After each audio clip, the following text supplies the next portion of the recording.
This week on London Real, we have author and media manipulator Ryan Holiday. I'm blowing the whistle on how manipulation in the media works as someone who found themselves doing it, who participated in this world and contributed to it, and decided that I didn't like it and that I thought it sucked. I've manufactured controversies, done stunts, planted fake stories. There are companies every day that get blindsided by completely bogus online news. I want to be the one that thrives because of difficulty. What stands in the way becomes the way. There's this great Stoic line, like there is no good or bad, there's only perception. We don't control the world around us, we control how we respond to it. I want to be the one that thrives because of difficulty, not the one that gets wrecked by it, and not the one that muddles through. The obstacle is the way. If I ever caught the 18-year-old version of myself saying I was destined for greatness or some ridiculous thing like that, I would beat the shit out of them. London Real presents Ryan Holiday. Trust me, I'm lying. Here is your job as a human being. Do what you love to do, be a good person. That's it.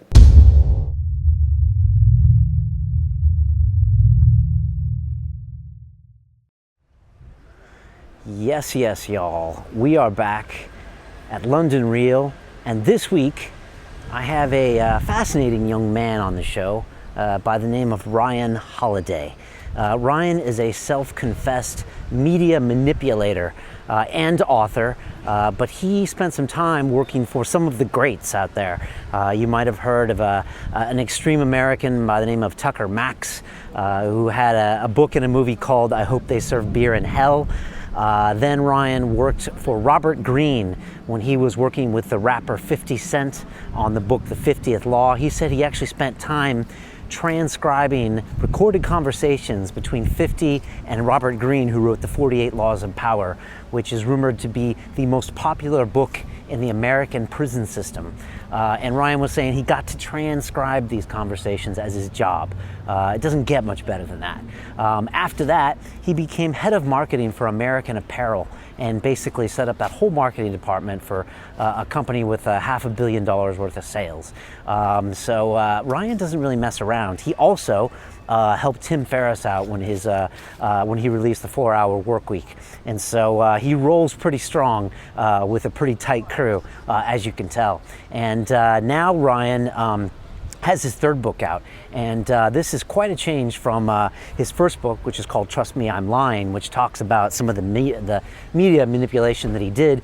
This book is called The Obstacle is the Way, and it's a book that talks a lot about stoicism, which is something that you would maybe be surprised to know that Ryan is a big fan of and practices. And stoicism isn't something I can probably break down in one sentence, but it's about kind of accepting what is in the world and moving beyond that. And the title is a reference to not avoiding the obstacles in life, but maybe looking towards those obstacles we have and going straight through them and finding that in fact that was the way to go through them and not around them. And it's kind of a very Eastern or Zen concept, and one that I really like a lot. And I've almost finished reading his book. It's got fantastic anecdotes from presidents to boxers to all sorts of people in history, Marcus Aurelius, the famous Roman emperor, and how they dealt with certain situations. And Ryan crafts a fantastic book. It really feels like it was written by Robert Greene, and you don't get many bigger compliments than that, because we know of his fantastic books. And if you want to watch our show with Robert Greene, you can find it. It's under philosophy here on our episode section. So big thanks to Ryan. And in honor of Ryan's episode, we're going to be doing a little marketing of our own, thanks to the guys at Squarespace, which are the guys that run our whole website and web experience. They're an all-in-one platform that allows you to create your own website, and they're giving a 1-year corporate subscription away in honor of this episode. It's a $300 value, and you can win it if you tweet to me your obstacle and tell us what the obstacle that you found in your life that turned out to be the way that actually helped you. And it's along the lines of the theme of Ryan's book. And I'll be retweeting those this week. Tweet out the one that affected you with your life, and give us a hashtag obstacle, and we'll take a look at it, and we'll retweet and we'll pick the best one. So thanks to the guys at Squarespace. If you want to check out our beautiful website and look at some of the things that we created with that, go to our episode section and you can search by Bitcoin, by success, by philosophy, by psychedelics, and you can see this really great looking site we have now. We got a blog section. It suggests previous episodes and everything. So thanks to the guys at Squarespace, and thanks for giving away this sponsorship. And please jump in there and win that in honor of Ryan. And I think you're going to love this episode. Ryan talks real deal about a lot of different things, and I can only imagine what he's going to be doing in 10 years. I can't even imagine. He'll probably be getting someone elected president. You heard it here first. That's the kind of way Ryan could scale, in my opinion. So hope you enjoy. I just wanted to give a big thanks and shout out to the gentlemen and crew over at Bulletproof Coffee. I drink it every morning, and if you're not involved, please do get their fantastic coffee. Mix it up with some grass-fed butter, some MCT or brain octane oil, which is what I use from them every morning, and boom, start serving it to your grandma, to your mother, and they're all gonna love it. It's a great way to start the day, mentally focused. It's just becoming a huge hit, and I'm a big fan of these guys. They also do tons of biohacking issues, and I did a video about sleep hacking that you can watch. You can click on this below, and it'll have 5 free tips, 2 free apps on how to hack your sleep, and just get to be a better person, man. I've been rocking 7-8 hours of sleep these days, and I feel good, and it makes a huge difference on alertness. So a big shout out to those guys. And that's it. I'm about to go shoot our weekly live episode of Silicon Reel. So if you ever want to see me shoot live or see the studio live, you can do that. It's at 5 o'clock GMT on most Fridays. Today we've got the CEO of a company called Go Square. I'm pretty excited about it. So check out Silicon Reel. We're about to hit our 50th episode, and coming up soon, we will have one of the coolest guys I've ever sat down with, who I sat down with yesterday in the studio. His name is Ashley Walters. If you're from the UK, you'll know him as Top Boy in the critically acclaimed series set right here in the borough of Hackney at a fictional housing estate about the drug gangs and things like that. And Ashley's an amazing guy with a real story. He got real honest with me and real straight up, and my first actor on the show, and I couldn't have been more happy with it, or just just grateful that I could meet that guy. So that episode's coming up very soon. Check that out. I think it's going to blow up and be huge. So there you go. As we say at London Real, it's about the journey. Indeed it is. And now I leave you with an incredibly intelligent and nuanced guy who is Mr. Ryan Holiday. Let's go. Okay, here we go. This is London Real. I am Brian Rose. My guest today is Mr. Ryan Holiday, who is an American author, writer, and marketer. He is the media strategist behind the authors Tucker Max, who wrote I Hope They Serve Beer in Hell, Robert Greene, who's the author of 48 Laws of Power, Mastery. He's been a guest here about a year and a half ago. Tim Ferriss, author of The 4-Hour Everything, another former guest of ours. You're also the director of marketing for American Apparel and a partner at creative marketing company Story Arc. Your first book, Trust Me, I'm Lying, Confessions of a Media Manipulator, debuted on the Wall Street Journal bestseller list. Your new book, The Obstacle is the Way, is based on the Stoic exercise of framing obstacles as opportunities. I think we've been working on this interview for like a year. It's been a long time. You finally made it to London, so welcome finally to London Real. Yeah, it's good to be here. It's cool that you guys actually do it in a studio. No exceptions. I love that. Oh, you mean as far as we don't do the Skype thing? Yeah. It's cool. Yeah, I think it makes a real difference. I mean, there's a lot of new podcasts popping up, and I love them, but you can definitely tell the vibe of a Skype call. Sure. I think, versus non, right? Yeah, I think the intangibles matter. Sometimes it's like, oh, technology solves every problem, but, like sometimes being in the room, it's good. Yeah, I think so. So thanks for noticing that. It's something that we've always had, and I can't imagine not doing it or doing it over the Skype or something. Plus, I can actually say that I actually met all these people. Sure. And so yeah, no, it's like it totally works for some shows, but I think it's cool. It's like, what do you do that's different? Everyone should sort of pick that thing that they do that's different just for them, and that's one of your things. Yeah, which means sometimes we have to wait a year. Yeah. But it's also helpful that we're in London and we're not like Milwaukee Reel. Yeah. Although we do have a Midwest Reel, and those guys are always doing great things. But it helps because sooner or later, even you Yeah. come through London. So Although, yeah, I'll come to London before I come to the Midwest, probably. you would, yeah? Yeah. Okay, I think so. There you go. So, Yeah. So yeah, we get a lot of good people in here. I think when Robert was here, actually I got a call on Thanksgiving because he was there, I think the day after Thanksgiving. Yeah. He had just done a BBC interview and he came over here and we had a great talk with him. One thing Robert said is he's like, I just got done with 12 minutes on BBC Radio. He's like, the guy didn't know anything about me. Mm-hmm. He asked me questions written by his producer and he was just frustrated. And then when he was here, he started talking about 50 Cent and taking psychedelics and all this crazy stuff. So anyways, that was all good. I don't know where to start with you. There's so much to talk about, Ryan, but I wondered, before I get right into it, I know it's your first time in London. Yes. When you're hanging out in Austin, eating bacon and eggs for breakfast, when you're thinking London, UK, when it comes to digital marketing, are you thinking, they're a few years behind us in the States? Are you thinking that they're coming up and getting close? I mean, this has historically been a media capital, but, don't offend us, but do we know everything what we're doing here when it comes to the digital side? Yeah, it's weird. So I have a US publisher and then I have a UK publisher. My UK publisher, which is Profile, has actually been awesome. Like, I think that I met with the digital marketing person there yesterday. They were way on top of it. I think, obviously these things have originated in the US. I think the US is sort of setting the curve on a lot of the tech stuff, but what London has the opportunity to do and maybe is doing is sort of carve out its own niche, doing like what you're doing, or like, as my publisher, it's like they're smaller, so not being this huge behemoth lets you make sort of cooler decisions, lets you focus more resources on like specific titles and stuff. I don't know too much about the tech scene, but I think, sometimes having a different perspective, being across the ocean, might be an advantage in its own way, because there's so much going on in the Silicon Valley that's like redundant and repetitive and stupid and totally clueless in that sort of bubble. And you guys have got what? Thousands and thousands of miles, even between just you and New York, and that insulates you, yes, from being necessarily on the cutting edge of everything, but also from the groupthink. So I think that's good. No, it's an interesting point. One thing I've noticed is that this isn't just a media town like you could maybe say Los Angeles is. It's not just a tech town like, say, Silicon Valley.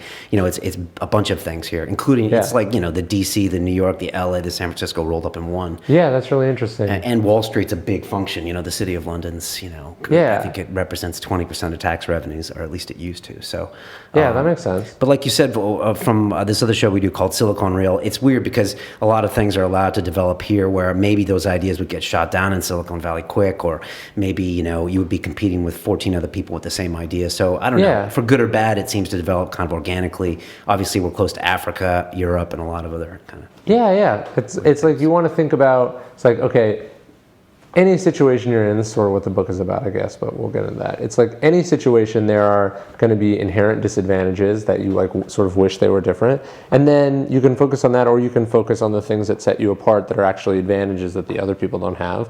And that's probably what London is doing. It's like, how do we, it's not like, in the US you're seeing, it's like, oh, how can we get a startup incubator? How can we become the next Silicon Valley? And there's all these blogs where it's like, oh, like, we're Silicon Bayou, or we're Silicon Prairie, and they're sort of, and the guys are great, I'm not like making fun of them, but the point is like, why do you want to be a Silicon Valley in the middle of the United States? You should be your own thing.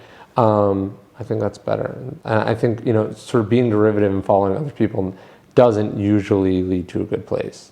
You mentioned the book, and I do want to get to that, because when I saw the title, I was like, yes, finally we can figure out what this obstacle is in front of me. So I want to get your thoughts on that. But before we do, there's a lot of people who might not know who you are. So I thought might as well start with 2 books ago, your first book called Trust Me, I'm Lying. I think you wrote that after your experiences with Tucker Max and Robert Greene and working on them. And it had, a pretty big splash. You're talking about media manipulation. You did some crazy things with Tucker Max. Maybe you can mention 1 or 2 of them. Sure. Robert Greene is really well known, but I was wondering if you could tell us, how did you get to that book and writing that book? Yeah, so it came out of the fact that, as a marketer for like these controversial clients, I'm at American Apparel, I'm working for Tucker, I'm also just sort of reading the news. I've got friends I don't talk about in the book, who are doing like cool stuff, and I'm sort of helping out on their marketing. And I'm seeing, so I was able to see like a bunch of big controversies or scandals, from like the inside. I sort of saw how they were portrayed in the media. I saw the actual events that spurred that controversy, like what, you know, everyone was supposedly talking about. And I saw how like vastly different like public perception versus like actual reality was. And I saw that a bunch of times. And so I kept finding myself, like every conversation I would have with any media person or any regular person, I was like, I just wanted to like tell them all the things that I knew. Like, it's like, oh, like someone would come to me and be like, did you hear that, like, you know, this celebrity just did this? And I'd be like, okay, that can't be true for like the following reasons. I was like so upset about how I saw the media working, so I decided I would read all these books about like the history of media, about the economics of the media system, and I sort of saw, I was able to like really understand what this problem was, like how mass media works today in a world driven by online news and the problems and opportunities that it creates. And so I wanted to write a book that sort of, what I like, I think the best books are when the author feels like they can't not say something, like they have something and they desperately want people to know about it, because that driving force is really important to like, one, getting you, like there's this quote from George Orwell where he's saying like, writing a book is such an awful experience that an author must be motivated by some demon or they would never get through it. And that's what I found with like, with most of my, with all my books, is that if having that sort of anger or desire to like inform people about something desperately is what propels you to make something that's really good. And so the book came out of me feeling like I knew something that everyone else didn't know and wanting to change that. Did you have to worry about saying things you shouldn't say about Tucker or Greene or any of these other things that you were involved in? Were they mad at you? Because that's the juicy stuff, right? Mm-hmm. Yeah, it was something I worried about a little bit, and then I just talked to all of them, and they were sort of so frustrated with the media system too. They were like, yeah, like go ahead, like talk to people about it. I think it's important. Although it's funny, one of the things that I did with the book that they liked is I was like, okay, so we know that this is a book that's sort of about media manipulation and how gullible the media is. What if we leaked really early on that this book was like a celebrity tell-all about you two? Like I'm talking about Tucker and Charney, who's the CEO of American Apparel. Like what if we made people think that I was going to be writing this expose of you two? Like we'd fallen apart and now I was going to expose you and all your secrets. And so and they were like, yeah, that's hilarious. You should definitely do that. So I did that. So like when this is one of the, so I wrote the book, I wrote the book in 2011, came out in 2012, mid 2013, the paperback came out. So for the paperback, I sort of added this extra chapter where I sort of explained how the book itself came about. And one of the things I did was when I sold the book, the book advance, I sort of negotiated with the publisher that I would control the announcement, like to the media. And I just doubled what I got. Like I just made up a fake number and said that was the size of my book advance. So I took the fact that like, holy shit, did this 23-year-old kid or whatever just get a $500,000 book deal? Like what the fuck's going on, right? And then they were fine with that. Yeah, the publisher was cool with it. I mean, obviously this isn't what they normally do every day, but like they understood why I was doing it. So they let me do that. And then so as soon as people were like, $500,000 for a book deal, like what's going on? What's he talking about? I sent these fake emails out where I was like, you know, what if it's like a celebrity tell-all? Like what if the only reason a publisher would give someone that kind of money is if there was some major gossip or like some major secret that they were exposing. So the next thing you know, Gawker picks it up and the Huffington Post and all these other sites are suddenly reporting on the fact that, Ryan Holiday got $500,000 to write an expose of Dov Charney. And then a year later, the book comes out. It's about something totally different, obviously. Nobody has to retract. Nobody has to do anything because that's not how the online news cycle works. But I wanted the book to prove itself, and I wanted the marketing of the book to prove itself. And that was sort of just one of those things. Can you only use that card once? That manipulation card? Or do you think you could do it again? And could you only do it 2 years ago? Could you do it again today, you think? I could definitely do it again today if it was like me the first time. Okay. I could probably do it for someone else in one form or another. I probably couldn't do the same stunt for me about a book announcement. Okay. You know what I mean? Yeah. But the idea is like we live in a media world where most of the major websites have a giant like submit your anonymous tip here button at the top of the site.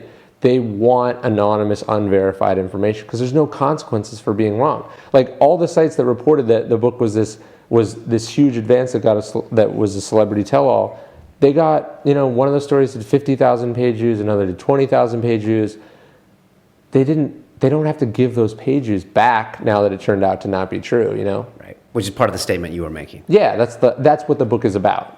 And why that's bad. For people that don't know, what if you had to pick one anecdote you'd explain in a couple minutes that exemplifies or shows exactly what we're talking about with the book, what would it be as far as media event A, this is what really happened, this is how people are manipulated? I think a better way to describe it would be like, okay, take the New York Times or any major newspaper like 25 years ago, right? They print the same size newspaper every day, more or less, right? And there's only so many pages, so they can only fit so many stories. So that newspaper is a buyer's market. The paper, the editors of the paper, the writers of the paper decide what stories go in there.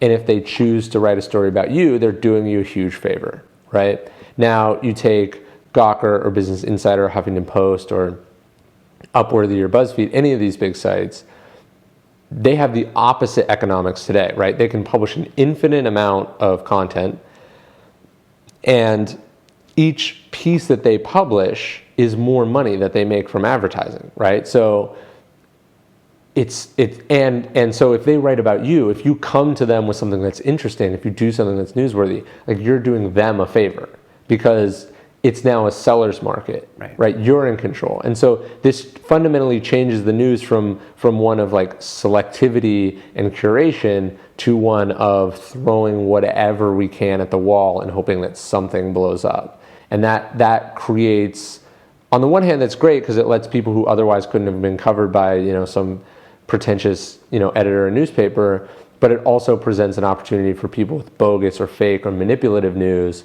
to sort of wield influence over what the public sees. Okay, so that's what the book is about. That's what the book is about, how those economics both impact culture and how, if you're a marketer, if you're someone to sell, how you take advantage of that environment. Because most of the marketing advice you get or PR publicity advice is designed for the old environment by people who only understand that old environment. And has that landscape changed in the last 2 years? Yeah, it's only gotten worse. I mean, there's more sites. Like when I wrote the book, Upworthy didn't really exist. BuzzFeed was like a quarter of the size that it is now. Huffington Post had just been acquired by AOL. So if anything, these forces have been, have exponentially grown.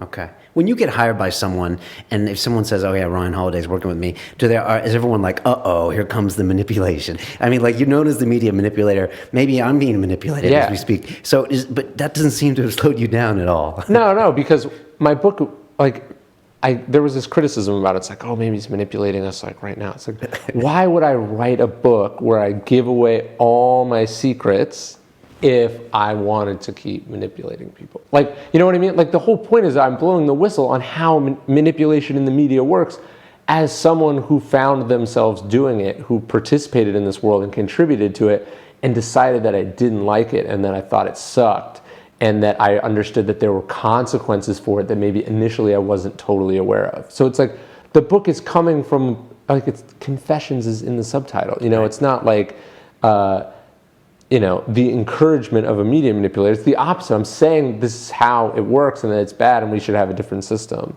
So most of the work that I do, or all of the work that I do, like I have a marketing company, clients hire us to do not the stuff that I'm talking about in the book.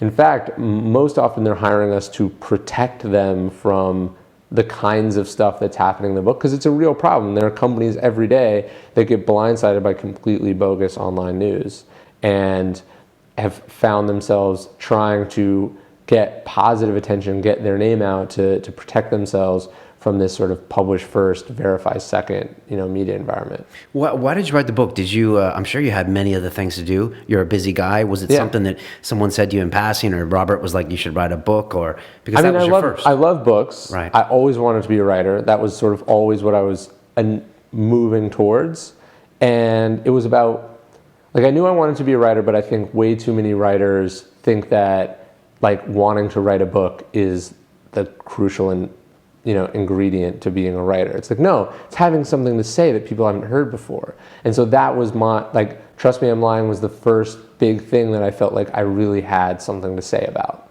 And so I learned how to create books from Robert. Like, Robert taught me how to research books. He showed me how a book is built, and I sort of apprenticed under him. And then I had something to say, and it was like, all right, I think I'm at the place where I can potentially do this. And I took a leap, and it worked out. Let's talk about Robert really quick, because it's a story of kind of legends. I got a few London Real interns and employees that will all want to meet you later, and I'm sure it's because, there's a lot of reasons they want to meet you, but one of them is because they know that you kind of interned for Greene. Rumor is you slept on his floor and worked on him, I think, through the 50th Law. Was that the book you Yeah, I started on that book. And then, then you're writing books and you're, marketing for American Apparel. So can you tell us what was that relationship like with Robert? Yeah, so it was a totally surreal, completely lucky, amazing experience. I sort of see it as this apprenticeship under a master, which is great because he ends up writing a book about apprenticeship and mastery after, but he hadn't done that at the time. So I met Robert in maybe 2007, 2008. 2007 definitely. He was working, he had a blog through, Tucker had a media company that was helping authors create websites. Okay. And I was working for Tucker. I was sleeping on Tucker's floor. We lived in this crappy house in the ghetto of Los Angeles, basically. Okay. He was working on his movie. I lived with him for a summer, and so I was working for Tucker, and then I had an internship in Hollywood at a talent management agency. So I sort of had these mentors who were helping me with everything. And because I'd been doing really good, Tucker invited me to lunch with him and Robert. Okay. And so I was a huge Robert Greene fan. I'd read all his books, and my copy's filled with notes. I thought it was this amazing book, and it is. The 48 Laws of Power and the 33 Strategies of War is my favorite book that Robert wrote. So I was this huge fan. At lunch, Robert is talking about how he's working on this book with 50 Cent, and he needs a research assistant because the people he's had just haven't been working out. And it was sort of all I could do to not jump across the table and be please hire me. I'll do anything. And you're 19, 20 at the time. I'm 19 years old, yeah. Okay. And you were still at school? I was on summer break from school. Right. And he offered to give me a chance. He said, I won't let you work for me for free. I'll pay you a little bit of money, and we'll give you a try. We'll see how it works. And I got another job offer from the management agency that I was working for, and so probably 2 weeks from that meeting, I dropped out of college.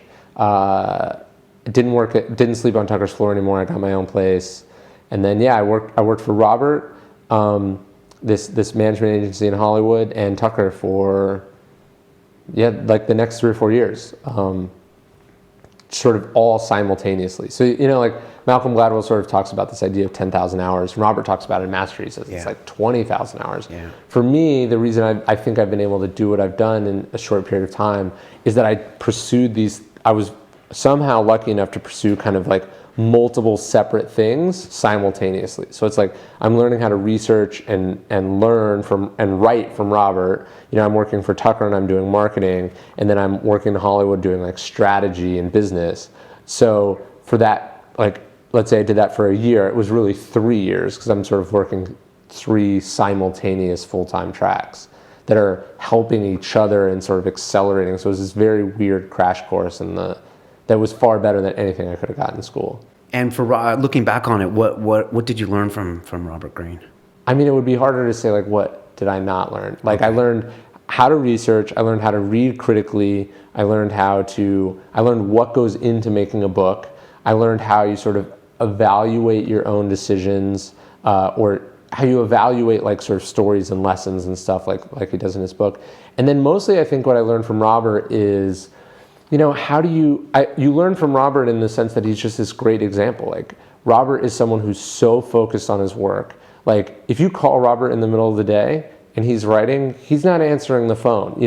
Me, I'm looking for any distraction that I can.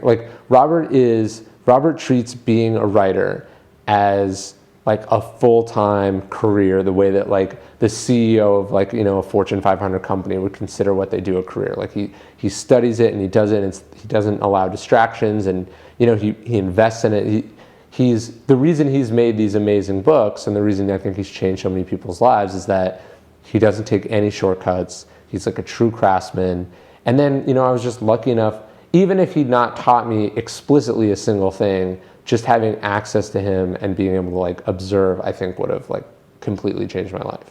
And he's known for reading a lot of books in research. He's known for his 4x6 index cards, which you use. And this is like to all those young kids out there. If you look at Ryan's like office, you've got like Tupperware boxes full of the index cards that structure your book. Is that right? And I only learned that because Robert showed it to me. Like Robert was like, look, if you're going to be my research assistant, here's how I make books. Learn this system. And if you can help contribute to this system, there's a place for you. And so I had to learn how he did that. And, Robert reads all these books, and like part of, I think what a lot of people, like I had to read all the books that Robert didn't want to read. Like Robert kept all the good ones that he knew were going to be, like he knew there were going to be lessons or things he wanted to include. He read those. My job was to read the ones where he's like, I think a story about Cornelius Vanderbilt might work for the book. So go read these 3 books about him and come back to me if there's anything. And so like to me that's like a challenge. Like I want to contribute, so how do I find something? And I'm gonna kill myself until I find something. And that's what I did. And I quote Andrew Carnegie in this book. He has this line about sort of he's like, your first job should introduce you to the broom. Like you should learn how to do like the crap that you don't want to do, and you should learn how to get really good at it and feel like there's nothing that's beneath you. And I think part of working for Robert was like this idea of like having to do all the stuff that you don't want to do. I probably transcribed 100 hours of interviews with 50 Cent and his entire crew, which was not easy to do. It was painstaking transcriptions. What they said. Of like this, dialect of American language that I don't understand. And just to sit there and it's like, Robert's like, transcription is a tough gig. But I had to transcribe all this and I had to do it quickly. But it was also like, what I saw was like, here I am, a fly on the wall digitally to a private discussion between 50 Cent, who's worth $500 million, and Robert Greene, one of like the greatest strategic minds of this generation. And they're paying me to write down, they're paying me to remember and study what they're saying. Like there's not a better gig than that. No, that's pretty much a dream gig there. Yeah. Was your relationship with Robert formal? And I think it's something you talked with Tim Ferriss about in the recent interview. I mean, a lot of guys are like, I want to go do exactly what you said. But, there's not like people put up job sites from looking for a mentee. Yeah. So, like, how did that work with Robert? Did you meet him regularly? I'm guessing you weren't at his house. And is it important to have a very loose structure with a mentor? Yeah, it's all about the loose structure. Like, look, on my biography on the back of the book, it says like Ryan apprenticed under Robert Greene. That's a word that you make up for what happened after it happened. You know what I mean? Like, it's not like I met him at this lunch and he said like, and then he in some ceremony like inducted me into being his apprenticeship, like his apprentice, like we're like Masons or something.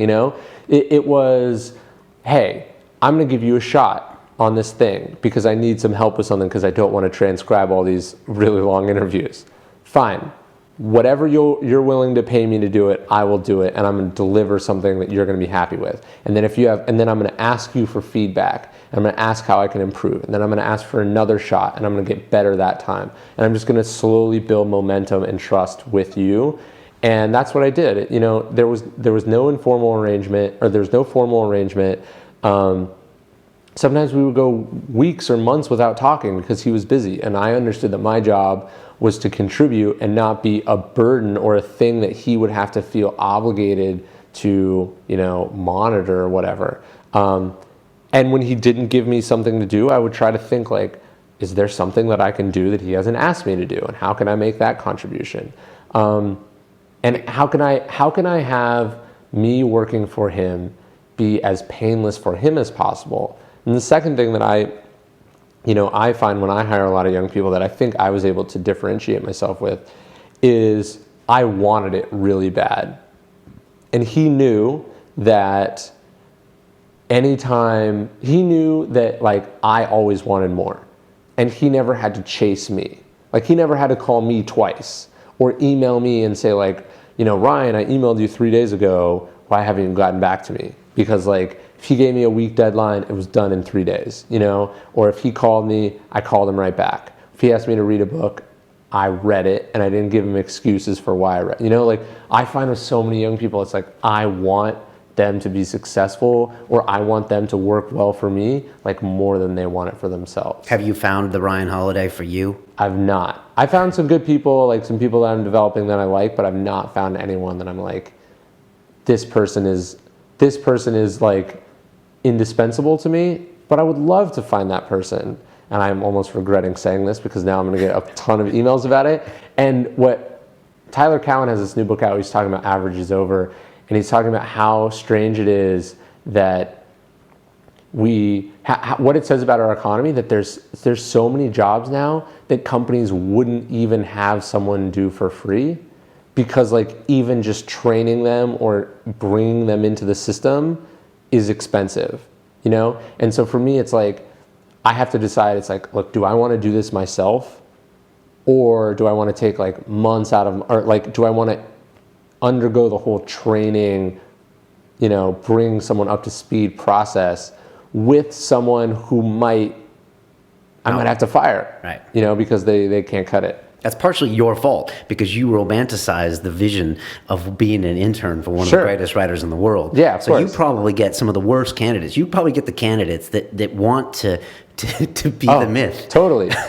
I get lots of really nice kids, lots of ones that I refer to other people, and then I also get all the crazy ones who are like, I'm just like you, man. Like I'm destined for greatness. And it's like, honestly, if I ever caught like the 18-year-old version of myself saying I was like destined for greatness or some ridiculous thing like that, I would like beat the shit out of them, because like that sort of lack of humility and that like ego and just delusion is precisely what makes it really hard to work for. Like I've worked not just for Robert, but I've sort of mentored under a lot of successful people.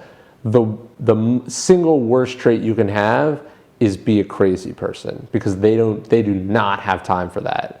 And it's like, look, like what I say, I've written this a couple times, it's like, keep the crazy at home. Like, be crazy to your parents, be crazy to your girlfriend, be crazy in private, but like, if you're gonna be like that, you are going to blow everything up. Right, because it's mentally taxing for your employer, right? They just don't need that. Not only are you not doing the work, and you're not taking them, investing their time, now you're messing with their head, right? Right. And now they can't trust you with their, like, Robert is letting me work, Robert or Dove or any of these, they're letting me work on their children. Like their work is what they live for. I'm not going to trust like my writing or my stuff to someone that's like, might be nuts. Right. No, well said there. Do you usually like try to give people small tasks that come to you to see if they do things first? Because we've struggled with this for the last couple of years at London Real. A lot of people see the show, they love the vibe, they want to be a part of it. But I make this joke. I shouldn't make this joke right now, but in honor of Tucker Max, I will. But it's like a girl. They all think they want to be part of a threesome, but then when it's time to do it, a lot of them are like, "What are you talking about?" Right, and so it's like they waste your time. If they back out at the last second, you know what I mean? So you know what I'm talking about. Yeah, right. So do you sometimes give them like small tasks? I try. That's usually what I do. I mean, most of the time, I just say like, I can't. Right. Like having gotten so much out of the relationship, I like doing this myself. I understand that it's a responsibility and it's a burden that the mentor is taking on. And they should only take it on if they're really serious. And if I feel like I don't have that connection and I don't have that energy or the resources at that moment, I would rather just say like, I'm sorry, I just can't do it, than like lead someone on with false promises. Because this young kid there's a lot of opportunity costs. Like if they're working for me for free, they're not working for someone else for money, or they're not working for someone else for free or whatever. So I try to only take it on when I like have a real project that I really need help on, that they can actively contribute to, and that those contributions will be recognized and beneficial to them in the future. Understood. Before we get to the book, I just want to ask you about American Apparel really quick, and Dove Charney, and how do you have time to do everything you do and still be the director of marketing for this company? Well, it wouldn't work at any other company, obviously. But it's because I started there. I built the marketing department at American Apparel. It didn't exist before when I started. It was like a bunch, like someone's doing product placement over here. You know, this person over here is kind of designing web ads, but they're also making, you know, other things. Like I put together a marketing department. I turned basically what was a storage room in the second floor of the factory into a marketing office that at its peak was like 12 or 13 people. So I was the director of marketing for full time, other than working for Robert for, you know, almost 4 years, 5 years. And Robert's on the board of American Apparel, so that's how I came in there. So it was, and the stuff with Tucker had mostly fallen off at that point. So there was a solid chunk there of 3 or 4 years where that's full time all I'm doing.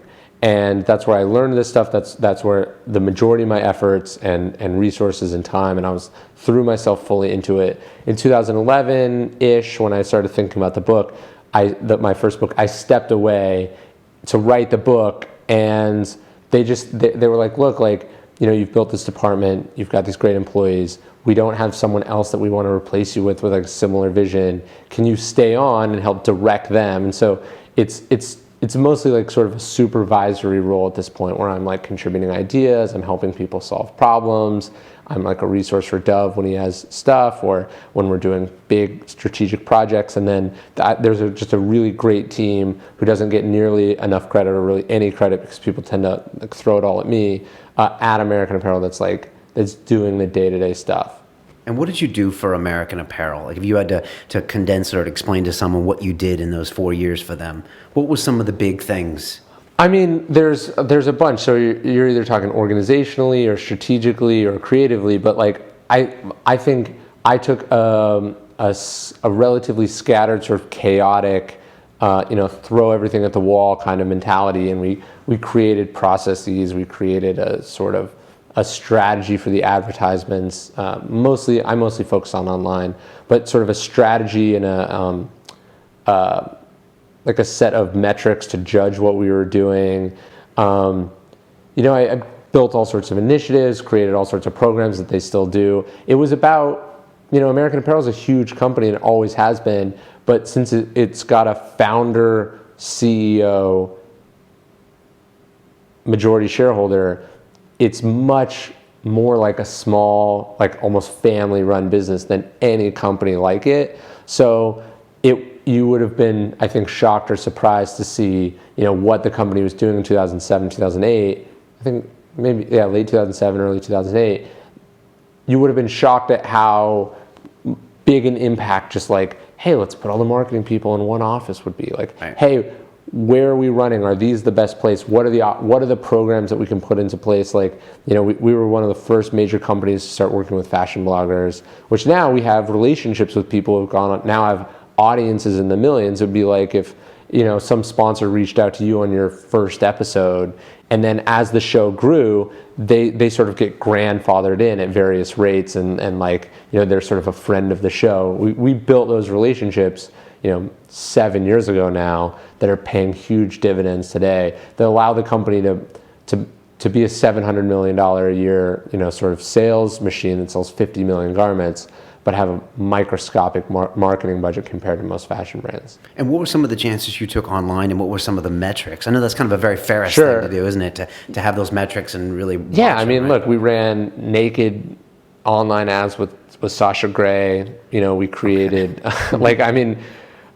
we did all sorts of ridiculous stuff. We did things that we knew would make people talk, because the worst thing that can happen with your ads, which you're paying for people to see, is that they don't see them or they immediately ignore them. Right. So for us, it was like, okay, one of the things American Apparel has done since the beginning is it's tended to focus on like a handful of publications. Let's say like LA Weekly in Los Angeles, and it advertises on the back page of LA Weekly almost every week. And so people know that the ad is there and they look for it. It's like this piece of content that's like, hey, what's the American Apparel ad?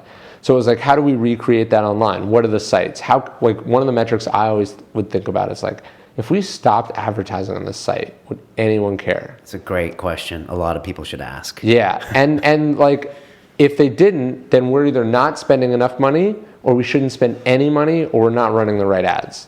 And so it was like, how do we do things that make people, how do we do ads, especially online, that are so interesting and so cool and so unusual that they get free publicity.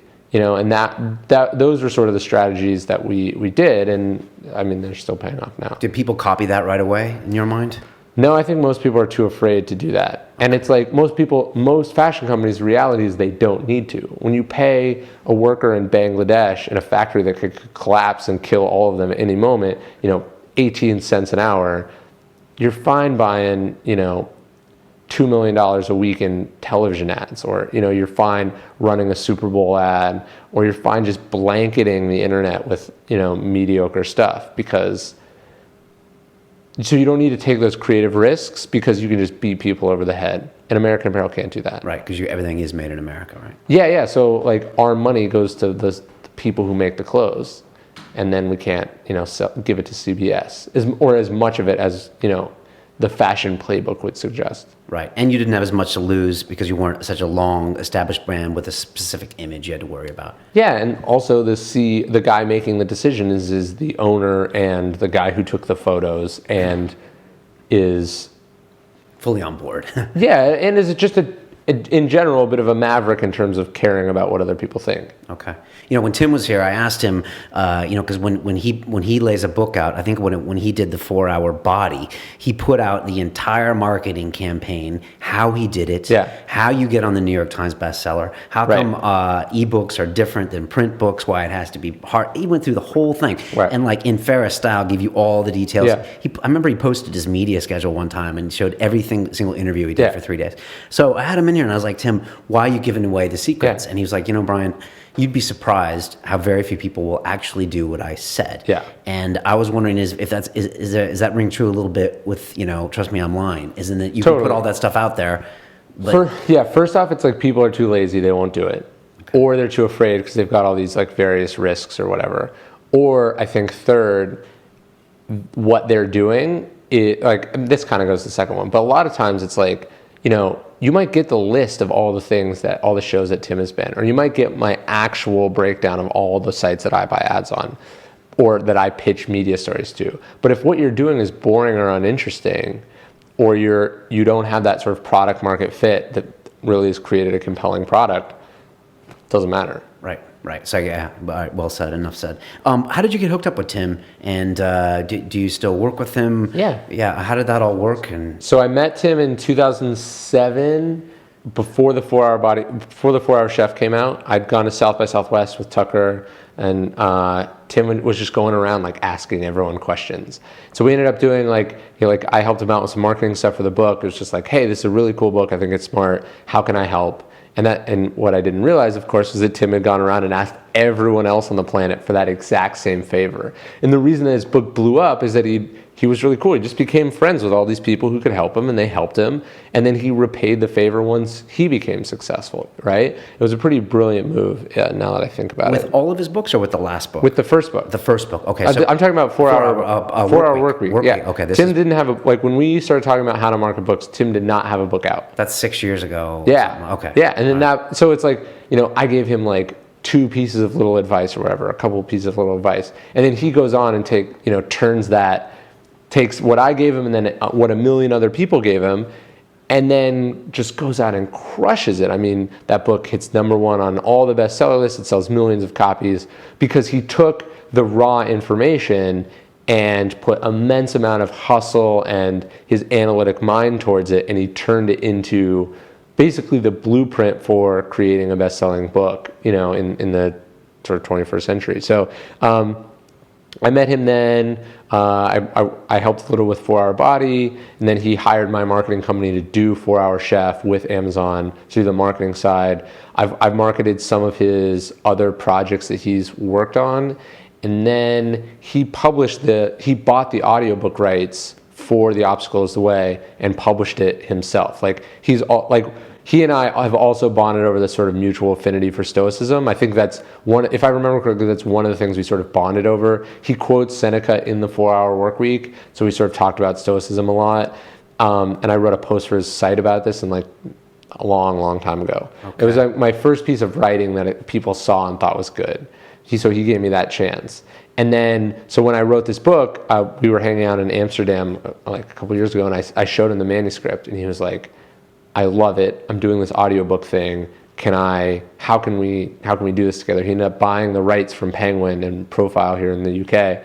He published it on his site. He has like a book club now. Okay. So this was like 2 weeks ago now. He did a big thing about it. Is that the way he pays you back, or was he paying you back over the years anyways? Oh, I mean, Tim is a great friend. So you never feel like Tim owes you, because Tim is very good about sharing and connecting it. And plus, like, it's funny, it's like, I showed him a little bit about book marketing, and he showed me tons about book marketing just from, not only the stuff you post on his website, but like, privately, we're all sharing information about like what's working and what's not working. But I mean, obviously it was an honor, and there was like some financial benefit in him publishing the book, but like, I think he bought it because he would never have bought a book, especially a book from me, if he didn't like it and think it was good. Like the first book he published was the audiobook of Vagabonding by Rolf Potts, which was like the book that inspired the 4-Hour Workweek. So it's very humbling to me to be in that company. I think he's just really appreciative of smart guys with big ideas, that real metrics, and they're accountable and they work hard. Everything you're looking in for an intern, and I'm guessing that's why you like him as well. Totally. Yeah. So all right, let's talk stoicism. When I saw this book, and now that you talk to me more, and don't take this the wrong way, but it feels very Robert Greene. Sure. Because I knew you by your previous books, and this seems in a weird way like the book I would expect you to write when you're 35. And I'm sure you've been told you're old for your age and all that stuff. Yeah. But talk to me about stoicism and then this book. Yeah, so it's funny, when I wrote that post for Tim's site, and I'm thinking it's 2009, I wrote a book about, it's like Stoicism 101, like philosophy for entrepreneurs. And the post, it blew up, a lot of people read it. I got an inquiry from a book publisher. They're like, hey, you should write this book about stoicism.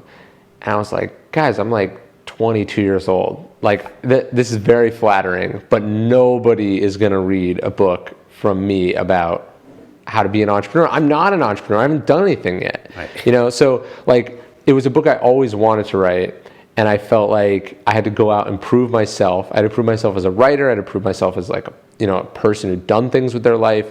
I had to prove myself. I remember I called Robert and I asked him what he thought, and he was like, look, you're going to go through things in your life that are going to help you understand stoicism better. And I'm not saying you haven't experienced those things now, but you're going to experience new things, and you want the book to come at a point where you can articulate and relate to people best with it. So I decided to wait. And then, how does a 21-year-old decide to wait? I mean, it's a great thing to say in theory, but when I mean, that's me. I was like, look, I'm going to pass. Like, this opportunity is great, but I think a better one will come down the road. I'm gonna take a risk here and not pursue this thing. And when the moment was right, I sold a proposal to Portfolio right after Trust Me I'm Lying came out. It was doing really well. Then I took a year and a half to write the thing, or for it to come out. It's sort of a synthesization of all my experiences, but I'm not in the book. Like, there's no I, like my name is not in there. Like, the book is written in the style that I learned from Robert of researching and telling stories that illustrate a larger point that I personally understand, have an experience in my life. So Robert's not like, one time when I was working as a screenwriter, like my boss, I showed up my boss and then, I got fired. He's saying, like, never outshine the master. Here are examples from history about why. And I wanted to I think that model makes the most sense for this particular message. It's not going to be my style forever, but that's how I wanted to tell these stories. So I felt like, look, most people don't wake up and go like, I need a book about philosophy. How can I learn about stoicism? They say, I have problems. I'm running a business. I'm married, or I'm an executive, or I'm a kid who just graduated from college. I have problems. What do I do about them? And I think stoicism is that answer. And I know this because it's been that in my own life, and history proves it out. Break down stoicism for people that have never heard that term. Yeah. So stoicism is a Greek and Roman philosophy. Basically, if I had to sum it up in one line, it's sort of we don't control the world around us, we control how we respond to it. And then they'd say, and Stoicism is the way to respond well, or to respond virtuously or with excellence. So this book is the three most prominent Stoics: Epictetus, a former slave; Seneca, the most successful businessman in Rome; Marcus Aurelius, the emperor of Rome. So it's this sort of philosophy for extreme success and extreme adversity.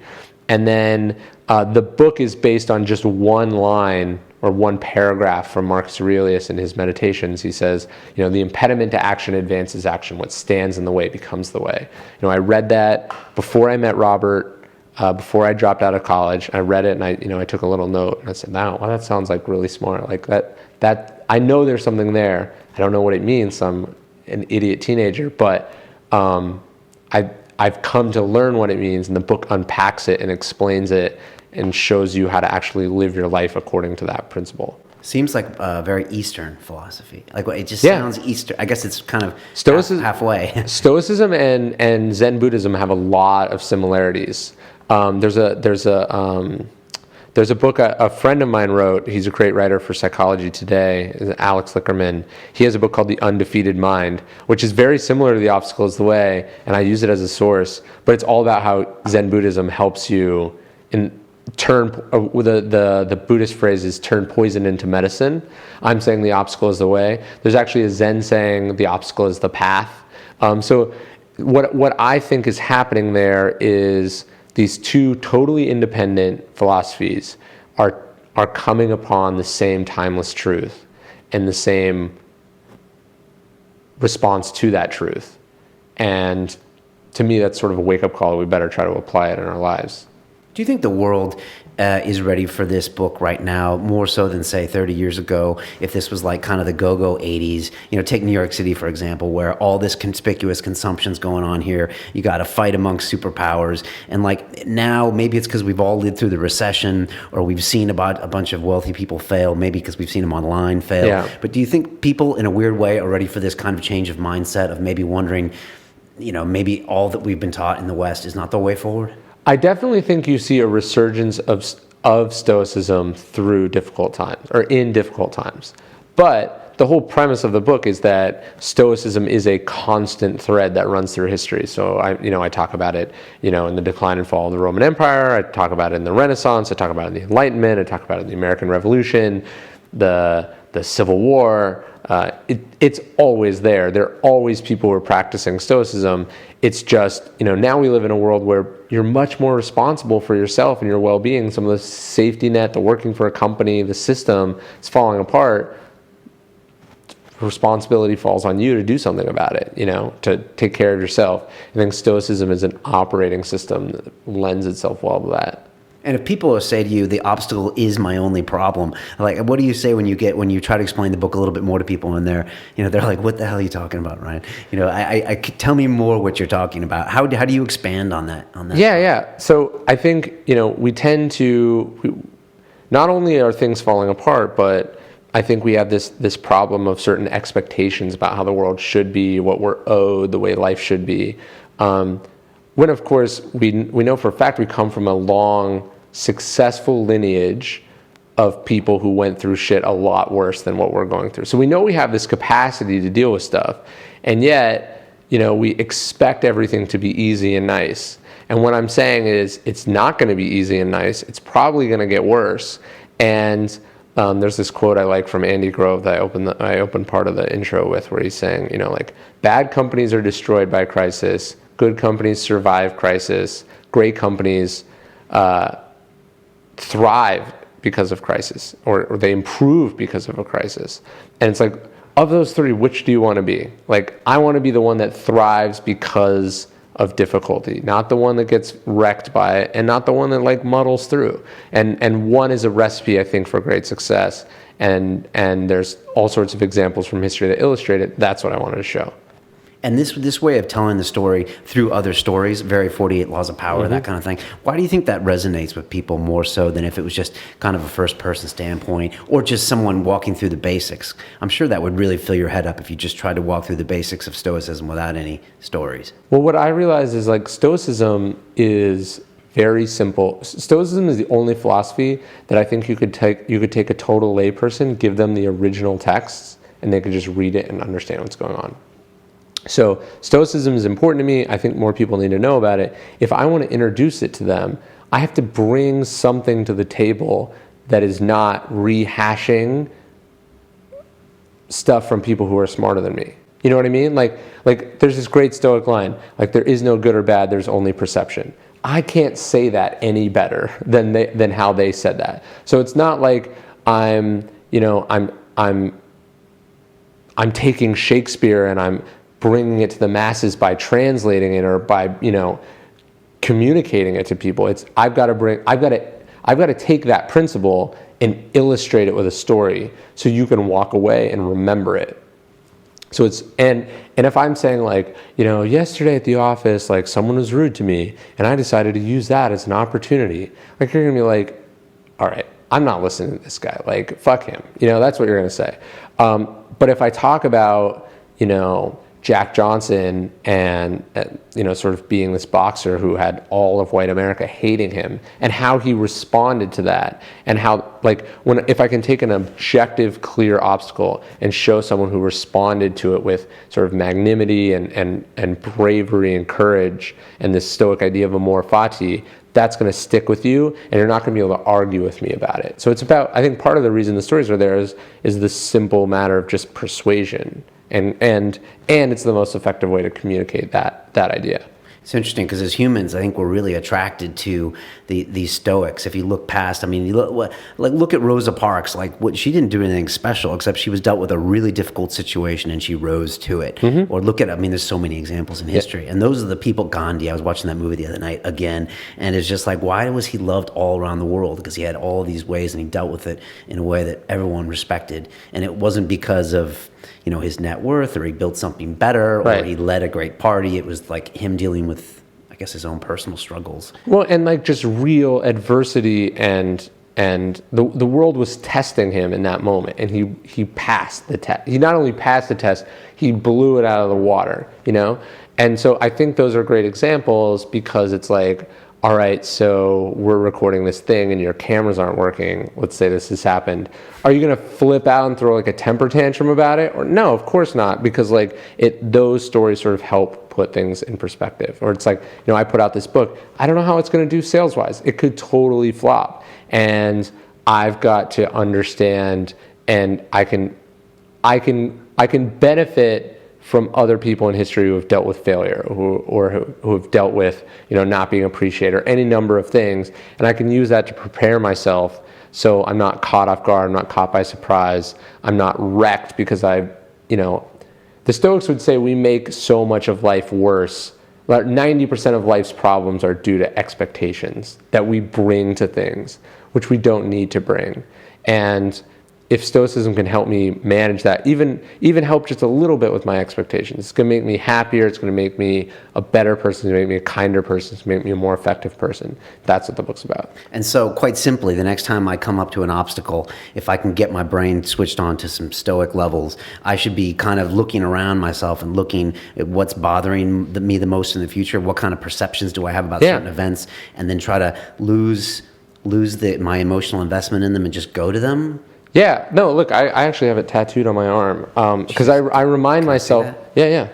And what does it say? It says the obstacle is the way. Damn, Ryan, that's commitment. Yeah, but it's not commitment. It's how I try to live my life, right? Like every day we face things that are not how we want them to be, right? Because that's the world. We don't control it.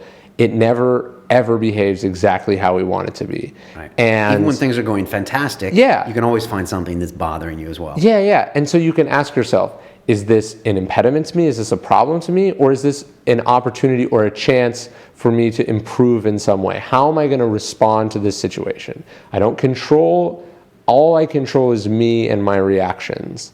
And if I can focus my energy there exclusively rather than on, complaining and whining or feeling mistreated or any number of the things that we do, I'm going to get so much further than I otherwise would have, or than most people are, because I've, it's like in 12-step groups, the first thing they teach addicts is the serenity prayer, which is about having the courage to know the difference between what you can and can't change. And so just if all you get from my book or all you get from Stoicism is a reminder about that, I think it will have a significant impact on your life and your mental and emotional health. Random thought just came to me. Is this the best medium to just transfer that idea that you just gave me? Or do you think a film or something else might really implant that in someone's head? Well, I mean, I've not seen other than Gladiator, there's no amazing film that deals with Stoicism. And Gladiator is pretty fucking awesome. And it's pretty stoic as well. Yeah. I mean, you could argue that's what Russell Crowe's response is. But for me, so Enchiridion, which is the Enchiridion by Epictetus, it's like his great Stoic text. In Greek, that translates to at hand or in your hands. And the point is, Stoicism is supposed to be this thing you carry around with you. I closed the book. Marcus Aurelius has this. He's like, a fencer is not as good as a boxer because a fencer has to like pick up his weapon, or a boxer is like his weapons are his body. And Stoicism is, I think, designed to be this thing that's inside of you, or with a book, it's supposed to be there and you're supposed to use it over and over again and have access to it. I think, books have survived as a medium for now thousands of years because they're so effective at communicating big ideas that make us think and make us reconsider or question how we're living our lives.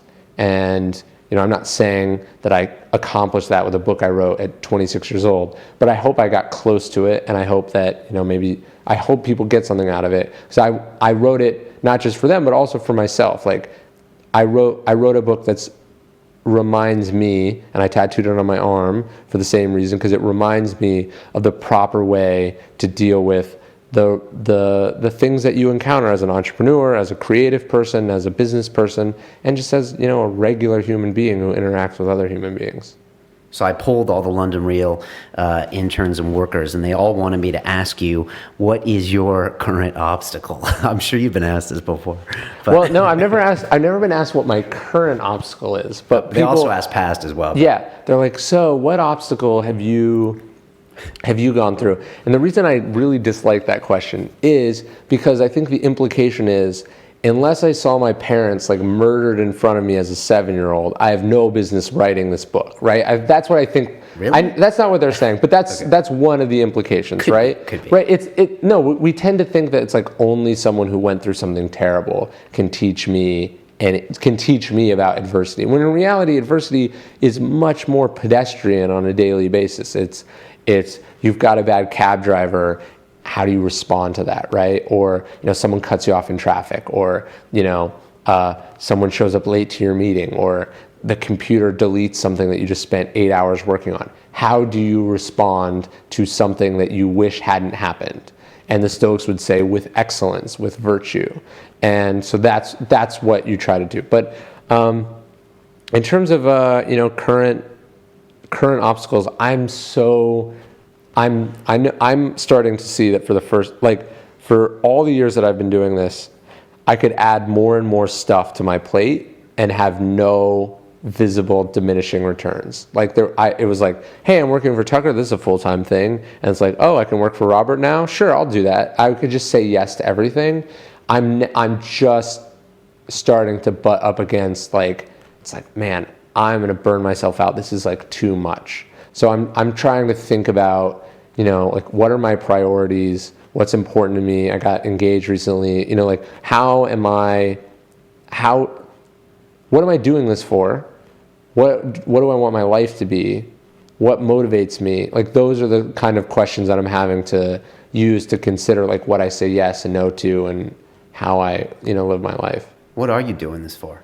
I mean, even 5 years ago, what were you doing that for? Was it fame, fortune, to test yourself? No, it's never those things. Money's not super important to me, and I mean, I don't know what really, fame Why really not? is. It is to a lot of people. Yeah, what the Stoics would say is that there's sort of two ways to be wealthy. You can sort of have your greed and your earnings match up, or you can just suppress or you can decrease what you feel you need to be happy, and then you'll have more money than you need. And so for me, I've always just been really good at saying what are the things that are important to me, and then not feel jealous or competitive with other people who have different things, right? So I have most of the stuff that I want and need. I do whatever I want, basically. There's nothing, it's like, oh, I'd really love to do this.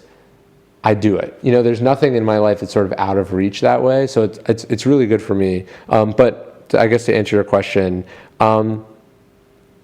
I feel like I have something to say, and I love being creative. I love writing, and I think that's my contribution to the world. So writing is what I love to do. It's where I feel like, you know, I make the biggest impact. It just happens for me that like writing doesn't totally absorb all my energy. So if I'm not doing something on business or other projects, I feel I get very stir crazy. So I kind of have both to balance me out. You need kind of you need the quick returns of that a little bit? I think so. Okay. Yeah. I need to like business work or marketing stuff. It doesn't fulfill me as a human being, but it challenges me and it keeps me busy. And writing fulfills me, but it doesn't fully stimulate me or occupy me the way that I want. Like, I feel like I can only write like 2 hours a day or 2.5 hours a day. So it's like, I'm not going to watch TV the rest of the day or walk around. Like, I have to have other stuff. And so I find they all help each other. But like, for me, it's about, I'm trying to have that balance, and I've got to make sure that, you know, someone can offer me a lot of money for something, and it feels like I have to say yes, but I don't have to say yes. You know what I mean? And it's about making those tough choices.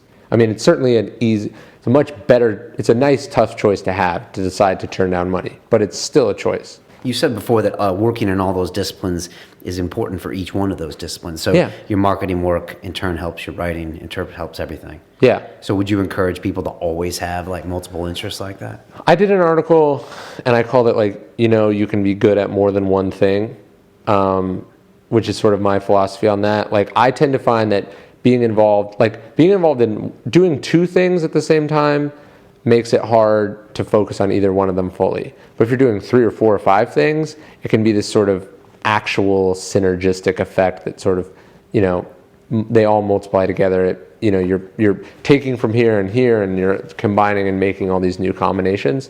That works really well. On the other hand, you know, what Robert talks about, sort of focusing solely on one task, is obviously important for a certain kind of mastery, but I don't know if it works for everyone. I don't know if it's everyone's personality style. Right. Well said there. You live in Austin, Texas. I do. And I know you have you're developing a strong stoic mind, but I was wondering if, say, not living in, say, New York City, or not living in Silicon Valley, or not living in LA, in a way insulates you from the need to be with the Joneses, or the need to have that Porsche, or that kind of thing. I don't know Austin that well, but is there a weird reason maybe why you ended up there? Yeah, so I lived in LA and I moved to write the book because I found it, I did not think it would be possible to write a book around all my friends all the time, because I would hang out and not write. So I moved to New Orleans. It was great. The history was amazing. Helped me be creative and write the first book. Then I thought like, okay, I'm done with this phase. I'm going to move to New York. That's where I'm going to live. And I just found, for exactly the same reasons you were talking about, I found it not a conducive or healthy place to live. And so I said, like, which reasons? The consumption, the excess? Or all of it. Consumption, excess. There's so much going on that you feel bad saying no to. Okay. You know? And so I said, what am I living here for? No one told me I have to live in New York. I can live wherever I want. I moved to Austin and I love it. Why Austin? Already lived in New Orleans, so I love the South. New Orleans is a little bit too dysfunctional for me. There's not really, I mean, other cities in the South, maybe Atlanta, there's not that many great choices. And I know a lot of people live in Austin. It's got really good weather. It's really cheap, great culture, easy to get around, very low stress, all the sort of things I was looking for. Okay. I got a quick question about your workflow. All right. Every couple days, it seems like you're dropping like science on a new blog. Mm-hmm. And when I knew you were coming for the last few months, and I was like keeping my ear out, and I was like, Jesus Christ, how does Ryan write all this stuff and do everything else you're doing? I'm sure promoting this book and, you know, everything you do from there. I mean, there's a lot of things you do. How do you get that much work done? And do you think you really do produce a lot of work in comparison to everyone else? Well, I do produce a lot of work. It all feeds into each other. It's like I'm promoting the book by writing articles. I'm writing articles to help with books. You know what I mean? They all feed into each other. But one of the laws of power is sort of like, let others do the work, take all the credit. I have a great team that I've worked with Tim. I understand the importance of sort of outsourcing and hiring people to do things that are not in your core competency. So it's like I write the articles, but like all the little tedious things that are hard in an article, like putting the links in or doing the formatting, like someone does that for me. Someone does the posting for me. Someone comes up with headline ideas for me.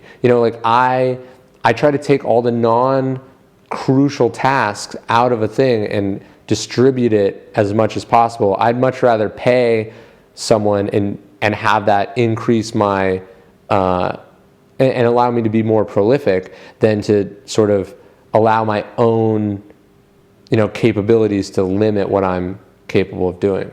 Okay. Do you set yourself a certain number of things you want to get written? Do you I try to write at least one article a week, 1 to 2 articles a week. Okay. For a couple of the sites that I work for. Okay. I was wondering, when I thought of obstacles for you, is in the back of your mind, are you just thinking in a subtle way, what's my next book? Is it going to be 1 year, 2 year, 3 years? I hate to say that because you just came out May 1st, but I mean, like... No, I'm not thinking about that at all. 'Cause I already sold my next book. You did? I did. It's already... I don't talk about, like, I try not to talk about new projects, about what the new project is until I'm way underway. I find that talking about the idea is discouraging. Like if I told the idea here, you would be like, you would not think it was that good of an idea because I wouldn't be able to explain it very well. Right. And then that would discourage me. So I try not to talk about the idea, but I already had this project. I already had the proposal for this project out before May 1, which is when this book came out, because I already wanted to be locked up. I think part of the reason I write so much, and I think the biggest secret to my system, is commitments. I just signed a contract, for a decent amount of money that legally obligates me to deliver a manuscript by a certain date. Okay. I'm not going to miss that date.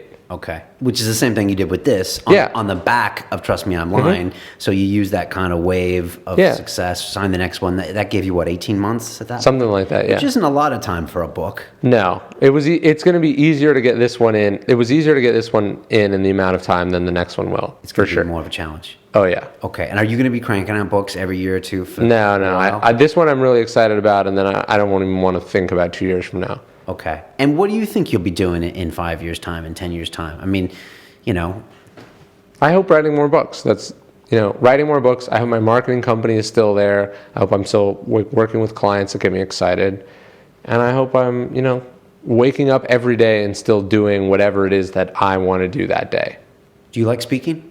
Yeah, I do a fair amount of it. Okay. And the other thing I wanted to ask you, something I never ask on this show, right. I'm listening to you and I'm thinking, I got to ask this.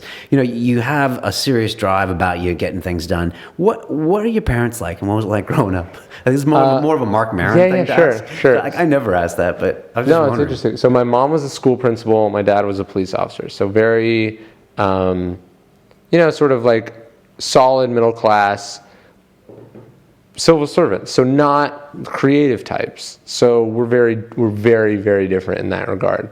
But they pushed me to read a lot. They took me all over the world to see things. They're very sort of curious given what they do. But for a very long time,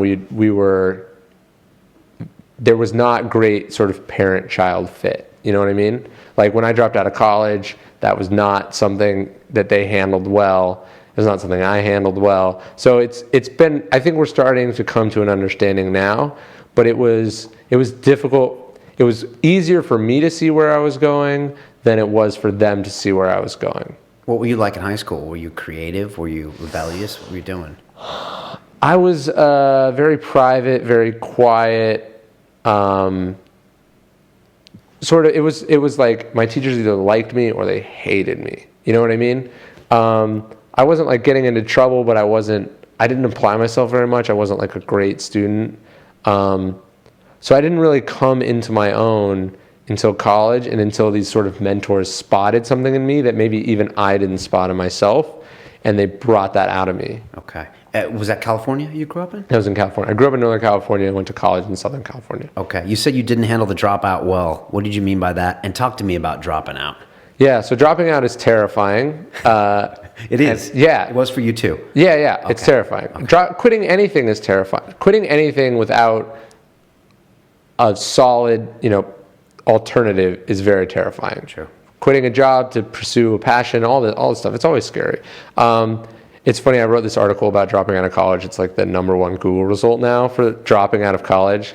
So like 2 a.m. every morning, I get like an email like that's barely legible from like a college student who's like clearly just come back from a party or like the library or something, like begging me to tell them that they should either drop out or stay in school. Do you respond to those? Yeah. I just did another piece on this, but it's a super tough decision, and you're not usually prepared for it at that age. For me, dropping out was not an easy decision, but it was a clear decision in that I was able to go like, okay, these are the 3 jobs that I have right now. If upon graduation I'd been offered any of them, I would have jumped at it. So why am I going to school to hope that 2 years from now, one of them might still be there? That's crazy. But my parents, I think, it wasn't that it was their dream for me to go to college, but I think they had gotten their identity very wrapped up in both their kids graduating from college. And like, I think it was hard for them, I'm being very honest, I think it was hard for them to see themselves as the parents of a kid who dropped out of college and having to explain that to their kids. And so obviously all I saw was my mom and dad not supporting me, and I got very upset about this, and they sort of disowned me. It's kind of broke up our relationship for a period of time. I understand now like why, and this is where stoicism comes in. If you can understand why someone might be acting the way that they are, it doesn't mean that acting that way is okay and that you should listen to them. It just means that you don't need to take it personally. It doesn't need to hurt. Like, them reacting that way did not impact me. It only did because I allowed it to. Right. You know what I mean? And I should have understood that, like, I should have understood a lot of things differently. But it was definitely, it's not, I mean, it's hard at any age to be totally on your own, but it was hard in that moment to be sort of to lose something that you sort of take for granted in life. And do you advise people not to go to college? Do you advise them to drop out? Or what do you say when you get those emails at 2 a.m? I think there's no like quick, easy answer. So I would look at the articles that I wrote about it. Definitely, if you just Google my name in college or something. But 2 quick things. College is the best default option because it's what everyone else is doing. So if you don't do it, you should have a good reason. It's like, there's plenty of reasons not to wear clothes, but most people wear clothes. So if you're just walking around naked outside, you should have a reason, I just made that analogy up. It's pretty good. But yeah, and then I say like, look, so when people are like, I'm ready to drop out of college, and I say, why? It's like, oh, I want to travel, or like, I want to start my own company, or I want to write a book. And it's like, those 3 things you easily could do in school. Why should I believe that dropping out of college, which is a drastic life choice, is suddenly going to make you get your ass off the chair and get to work? Like, it's like if you were already doing this and you had a track record of success, I could see how you might need to double down on something. But I think you may be engaging in sort of wishful thinking. And the worst thing you could do is to be like, oops, I just, gave up that scholarship, and now I found out that I actually thrive in structured environments, Yeah. And I think one thing you said with Tim about this as well, as you said, if college isn't working out for you, you might want to figure out why, as opposed to just go do something else. Totally. Because it's a great way to test yourself in all ways, right? Yeah. College is just like life. Just like it's like if you fail miserably in corporate America, you should ask yourself what parts of corporate America are the problem and what part of you is the problem. And maybe that's a good part of you that you don't want to change. Or maybe it's that you're, being a petulant child who can't, listen up. Like maybe you're in the wrong. You should always ask if you're in the wrong. And I think a lot of people who have been driven to the edge and they want to quit something need to stop and ask that question. I had a buddy of mine I went to MIT with, and I saw him a couple of years ago, and he was like, you know what, Brian? He's like, going to MIT is like a game. He's like, I was like playing a game, and he's like, I wasn't good at it. Yeah. And it was like a mental game. So we lived in a fraternity, right? So we had 50 guys at any point in the day who would fuck around with you and waste time. Yeah. You want to play pool you can play pool for 2 weeks and not go to class. Right. So it was a constant game of, it's a hustle. It's a hustle. It's like, are you going to do this? Are you going to put the time in? Are you going to do the problem set? Are you going to do this? Then you get the grades, then you get the Wall Street job. Right. If you're not prepared to do all this, you're going to drop out. And I saw some guys drop out, and I have never heard from them again. Right. And so if you can't make it at that game, it is preparation for other games in life, right? Yeah, it's like, in a fraternity house, there's a bunch of guys trying to distract you and hang out. Also, if you go back and hang out with the people you went to high school with, what do you think they're going to be doing? They're worse than those people. You know what I mean? And so it's like, the school is not the problem. It's probably something that you're doing that's the problem. And you should question whether dropping out is the right thing. And also, I'm just very reluctant to tell people to sort of jump off a cliff that I jumped off and happened to have survived. But I also understand that it could have gone the other direction. You know, like I think people, when they give advice, are way too flip about telling people to do exactly what they did, and they don't consider how they could have been wrong. They could have made the right decision for the wrong reasons. Right. And run the numbers statistically. Don't just look at Zuckerberg and Gates and Jobs. Totally. Yeah. I mean, take a full look at things. Right. Think about the other people that are working at a gas station now. Right. No, well said. Would you ever go back to school? I gave this speech at Yale like a year or two ago, and like the guy, like one of the professors was like on the admissions board, and he was like, "You should apply. We have this program." And I was like thinking about it, and then I was like, I don't know. I like college, so I guess I might go back, but then it would be like, for what? Like I think if I was going to say like, look, I'm going to spend this money to go back to college, I might do the math and go like, could I put $80,000 to learning in a more productive way than sitting in a classroom with a bunch of teenagers, like listening to lectures about books I've already read? Yeah, I was thinking like a 1-year MBA program, but you might get there and you might be like, what the hell are you teaching? I might have to get my undergrad degree first, though. Oh yeah, that's probably true. Maybe the Yale will grandfather you in. Yeah. Yale will probably give you an honorary degree. Yeah, that's what I'm waiting for. I'm waiting for the honorary degree. So you don't have to show up and do the work? Yeah. I don't know if that's very stoic. Yeah. But, Ryan, I always ask people a few questions at the end. Okay. I'm going to hit you with them. If you could make a phone call, I usually say the 20-year-old Ryan, and I'll stick with it for now, and give that young man a bit of advice. Yeah. What would you tell him? Relax. Like, just chill the fuck out. You know? Like, whatever thing, like, because whatever moment I'm calling this is happening in, you are probably being way too intense or way too worked up about things. And now I'm talking to you, I'm 27, and I don't even remember whatever the thing that you're freaking out about is.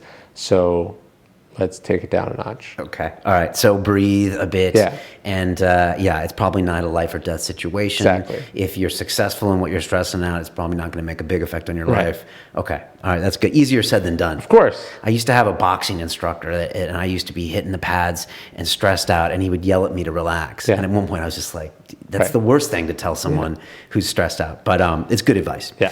The second part of that question is best advice you've ever received, personal or business? Well, the obstacle is the way quote obviously is something sort of that's huge for me, but I forget who it was, but someone was like, "Hey, look, here is your job as a human being. Do what you love to do. Be a good person. That's it."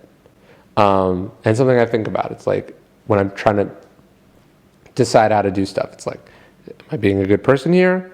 It's just letting me do what I like to do. That's all. Sounds like Google, don't be evil. Yeah, you want the rules to be simple, man. I was in Rome recently, and I was like going by the Colosseum, and it was so much bigger than I remembered it. And I was just wondering if you spent any time there, or do you ever go back around there? And because Marcus Aurelius is a big part. No. I wrote the afterword to the book in Rome, which I went to after I finished the book, just to sort of take everything. I'd already been, but to take it all in again, sort of add some color and details to everything, and just sort of. It's very cool to be in a city that's so old, and I think it's a very, one of the chapters in the book is about your own mortality. It's a very humbling reminder of how many people have lived and died before you, and how many people will live and die after you. Right. Yeah, it puts it in perspective that you don't get that perspective in Phoenix, right, as well. Or though right down on the river, there's an obelisk that was erected when Julius Caesar was the emperor of Rome, and it's like those reminders are there wherever you happen to be. Just something that's been there a long time ago. Yeah, and will be there a long time after you're gone too. Right, and you're in non-important life or important. Exactly. Last part of that question, and this is one everyone's listening to, including my people. What's the advice you give the 20-year-old that's listening to you right now that wants to grow up one day and be like Ryan? What do you tell them? Well, I don't know. I try to make the advice very specific to like whatever that person is doing, but the relax thing works. Reminding them that they don't really know anything. What you bring to the table is energy and a willingness to learn and listen. And then it's like, yeah, find great people who make you better and stick to them as long as they will allow you to be there, and sort of be that sponge that absorbs everything you can. And kind of what you were saying earlier. I mean, you work hard, over deliver. Yeah, totally. Understand who's more important than you. Yeah, and keep the crazy at home too. Keep the crazy at home. That's fantastic. How do people get a hold of the book, Ryan? Is it Amazon all the way? Yeah, Amazon, bookstores everywhere. There's links on my website if you want that too. RyanHoliday.net, yeah? Correct. It's called The Obstacle is the Way. Everyone has an obstacle out there. Maybe you should run toward it. There's a lot of things going on here, from stoicism to lots of episodes we've done here on psychedelics would actually push you into your obstacles. So big fan of this. When I say it feels like Robert Greene. That's a huge compliment, right? I take it as one. Yeah, I wouldn't say that about many other books that I've read. So, yeah, thank you. Ryan, thanks so much for being here. I got 10 other questions, but I'm not going to ask you. I really appreciate you coming. Please drop by again and see us when this next book comes out. When are we going to hear about the next book? In a year and a half? A year. Let's say a year. I'll start talking about it in a year. In a year, yeah. Okay. Until then, you just keep it locked down. Yeah, you got a good poker face. I don't think you can tell anybody. As we say on London Real, it's about the journey. Thanks so much for being here, and wish you all the best. Thanks for having me. All right, take care. What we call reality is in fact nothing more than a culturally sanctioned and linguistically reinforced hallucination.